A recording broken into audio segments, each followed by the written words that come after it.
40-ка жетпеген депутат отурабыз. 70 каттоодон өттү деп атабыз. Кимди алдайбыз? Мамлекеттин ичиндеги ички которууларга чектөөлөр. Мисалы bir 3 миллион акча которуш үчүн 2 күн же 3 күн убакыт кетиришип атат. Же болбосо 3-4 кишинин формальный паспорттору менен которуп атат. Анын эмне кереги бар? Андан көрө ошо бир киши менен эле толук. Буга эмнеге күйүп пишип айтып атам. Бүгүнкү күндө 30 жылдан бери биздин экономикасы эмнеге өнүкпөй атат? Себеби деген өкмөттүн саясаты менен улуттук банктын саясаты бири-бирге ыңгайлашпай атат. Себеби экөөнүн саясатынын максаты башка-башка. Эгер өкмөттүн саясатынын максаты экономиканын өнүгүүсү болсо, улуттук банктын саясатынын максаты жана өзү айткандай бааны турукташтыруу, анан кийин банковский система прибыль алуу. Бул экөө бири менен бири келишпейт вообще-то. Бул национальный банктын, улуттук банктын мындай саясатынын максаты өкмөттүн саясатына тууру да келет анча. Көбүнчө тууру келбейт. Ошондуктан экөө эки башка, эки жакка тартат дагы, ошондуктан бүгүнкү күнгө чейин биз вообще өнүкпөй атабыз. Ошондуктан биз программа, өкмөт түзгөн программабызга эч кандай финансовый саясаты жок.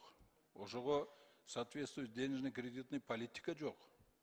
Ошондуктан биз өмүр бою 30 жылдан бери президенттерибиз баш болуп тилемчилик кылып жүрөбүз бүт бар жоктон акчаны сурап. А на самом деле бул акчаны биз өзүбүз эле печатать этип алсак болот. Биздин өнүгүүбүзгө. И 30 жылдык биздин тажрыйбабыз көргөзүп атат, что бул догматика иштебейт. Ошол догматиканы 30 жылдан бери кармалып атканыбыз үчүн биз мону итке минер акыбалга келип отурабыз бүгүнкү күндө. И күндөн күнгө хуже и хуже болуп кетип атабыз. Ошондуктан бул догматикадан кетиш керек. Качанга чейин биз кыргыздар 70 жыл мурун айтылган бир Фридмандын догматикасы менен жашайбыз. Качан биз өзүбүздүн акылыбыз менен кыргыздар качан жашайбыз? Бул догматикадан кетиш керек. Ошондуктан мен жанагындай өзгөрүүлөрдү киргизип атам. Эгер ошол өзгөрүүлөрдү киргизбесек, ушул догматикадан кетпесек, биз бул акыбалдан эч качан чыкпайбыз. Кризистен эч качан чыкпайбыз, эч качан өнүкпөйбүз. Мен ушуну айткым келет. Рахмат. Кыргызстанда мыйзамдуулук жок дейбиз го. Мыйзамдуулук ушул жерде жок. 40-ка жетпеген депутат отурабыз. 70 каттоодон өттү деп атабыз. Кимди алдайбыз? Кимди алдайбыз айланайындар? Эгер ыйман, мыйзам ушул жерден башталбаса анан элден кантип талап кылабыз? Кимдин көзүн боёйбуз? Эмнеге ушундай мамиле кылабыз? Мен өткөндө Улам мырза сизге айттым. Биз регламентти бузбашыбыз керек. Кээде өтпөй калган токтомду кайрадан добуш берип деле өткөрүп атабыз да. Баарына көз жумуп келатабыз. Эгерде жамандыгын алып бирөө конституциялык сотко берсе, биздин чечимдер жокко чыгып кетет. Жок дегенде өзүбүздүн абийирибиздин алдында өзүбүз таза бололучу. Башка жактан талап кылаардын алдында өзүбүз ушундай таза бололу. Анан чакыргыла деп кайра айтып берген менен чакырганда эмне бала бакчанын балдарыбызбы? Келген киши келди, каттоодон өткөн киши өттү. Менимче жакшы эмес. 40 киши отуруп алып, мамлекеттин тагдырын чечип атабыз деген бул туура эмес болуп калат. Ошону карап койсоңор. Биздин мамлекеттен отток капитал деп коет. Канча акча сыртка чыгып кетти? Сиздерде мындай мониторинг барбы улуттук банк тарабынан? Бул мониторинг негизи Кабмин жүргүзөт. Жалпы бизде мониторинг бар. Канча сумма кетти? Именно азыр менде ушул маалымат жок. Мен сизге кат жүзүндө жөнөтөйүн. Кат жүзүндө берип койсоңуз, акыркы убакта байкалып атат. Башка мамлекеттер жанагы азыр жөнөкөй убакыт болбой атпайбы? Анан кимдир бирөөлөр атайлап ушул убакта мүмкүн Кыргызстаныбызды дагы пайдалангысы келип аткандар болсо керек. Ошон үчүн аяр болсоңуздар. Жана Халык банкта бир акча тополоң болду эле. Миллиардка жакын долларды Кытайга которду депчи. Ошондо эмне үчүн улуттук банк убагында көзөмөлдөгөн эместер былтыр? Так, ал иш укук коргоо органдарга өткөн. Укук коргоо органдарына өткөнгө чейин эмне үчүн сиздер карап турбадыңар? 1 миллиард доллар чыгып кеткенге чейин. Так, ал боюнча текшерүү өткөн улуттук банктан тараптан. Халык банкка штраф салынган. Канча сом?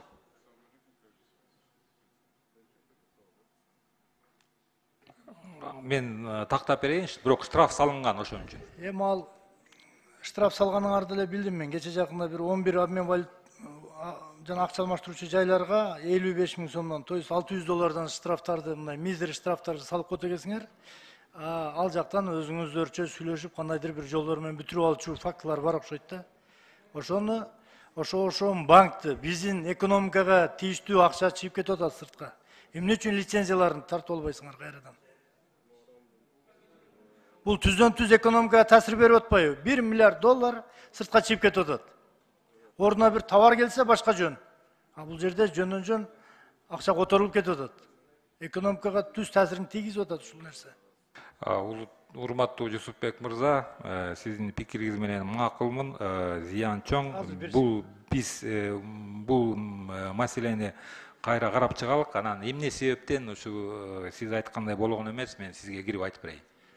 Андан сырткары сиздер жана баалуу таштар боюнча, алтын жана башка боюнча да көзөмөлдөшүңүздөр керек да мындай. Жок дегенде анализ берип, кабинет министрге сунушуңарды берип турушуңуздар керек. Бизде жана алтын казган компаниялар түздөн-түз контракттар менен кетип аткандан сырткары частный чартерный рейстерде да алтындар чыгып атат деген элде божомол бирок түз үстүнө түшкөн факты жок, бирок ушундай нерселер кездешип атабы? Алтын канча кетип атат сыртка? Урматтуу Жусупбек мырза, бул драгметалл боюнча көзөмөлдү Кабмин жүргүзөт да. Биз только ушу афинажный заводдордон алтын сатып алганга бизде ушундай укугубуз бар. Анан биздин резервде алтын бар да, жанагы сиз айткан көзөмөлдү бул Кабмин жүргүзөт да, департамент драгметаллов Минфина. Кубанычбек Кеңешевич, биз жакында эле тегерек столдо жолукканбыз. Эсиңизде бар болуш керек. Улуттук банк, анан коммерческий банктардын жетекчилиги топ менеджмент менен. Ошондо жолукканда элге бериле турган 5% пайызсыз кредиттер жөнүндө сөз болгон да. Менин колумда деген азыр убакта эми расмий түрдө мен сурап алган финанс министрликтен таблица бар да. Ошондо 500 миллион сом элге 5% кредит катары берилсин деп 11 банктын тизмесин алдым. Анын ичинде Айыл банк, Керемет банк, РСК банк, Халык банк, Кыргызстан, Капитал, Банк Азии, Финанс кредит, Дос Кредо банк, Кыргыз Коммерцбанк, Бакай банк. 500 миллион сом берилип, бүгүнкү күндө ошолордун 500 миллион сомунун 100%-ын 77%-ын освоить этиштир. 4 банк болсо, Айыл банк, Керемет банк, РСК банк, Халык банк кайра ар бирөөсүнөн деген, мисалы Айыл банк 65 миллион сом берилсе, 17 миллион эл алган жок деп, не освоены деп Минфинге кайрып берип атышат. Керемет банктын 77 миллион берилсе, 13 миллион не освоены. РСК банктын 50 миллион, 40 миллион не освоены. Халык банк 35 миллион, 11 миллион не освоены. Менден суроо, Улуттук банк ушуну сиз көзөмөлдөй аласыңарбы?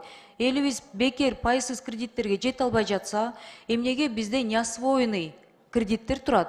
Эмнеге эл албайт деп алар кайра Минфинге кайрып берип атышат?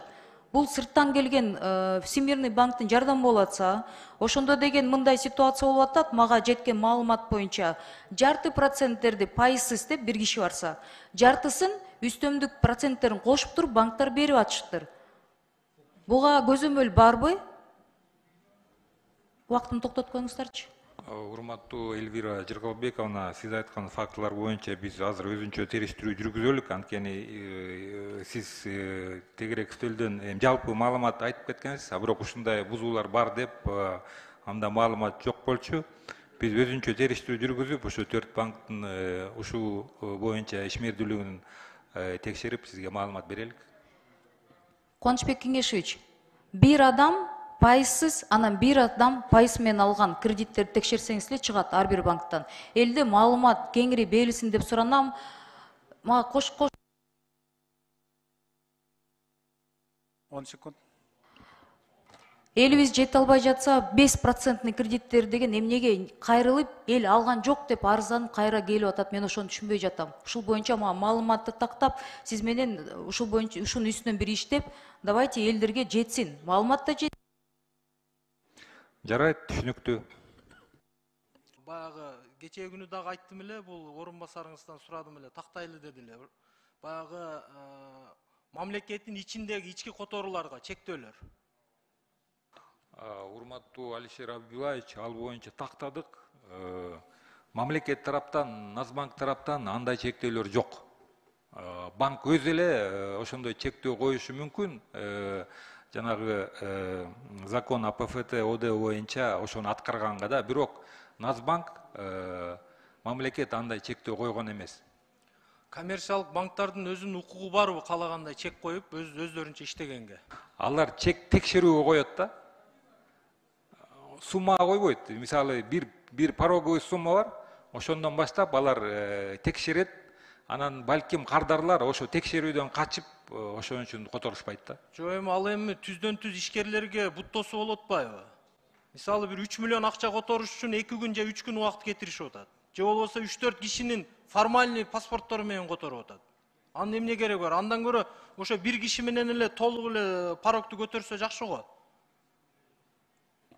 Биз сиздин суроону, талапты банктар менен дагы бир сыра иштеп чыгабыз. Бирок менин оюмча эч кимге чектөө коюлбайт. Кардар өзү текшерүүнү каалабайт. Ошон үчүн паспорттарга бөлөт. Ошо паспорттар менен келет. Ошолор менен которот да. Эгерде ал эчтекеден коркпосо, ага эч кандай чектөө жок. Коркпой эле келип, бир жаран 3 миллион котором десе, банктын кызматкери которо албайт. 1 миллион сомдон ашык которбойт.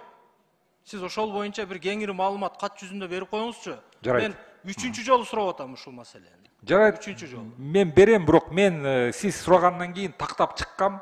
Банктар кандай сумма болсо которгонго даяр, бирок кардар өзү эмнегедир ошо бөлгөнгө аракет кылат да. Анткени ал маалымат банкка эмес, андан ары мамлекеттик финразведкага түшөт да. Анан балким кардар ошондон качып ошондой кылат да. Бирок сиз айтканды биз аткарабыз. Сизге маалымат туура эмес жетиптир анда. Кардар эч качан коркпойт.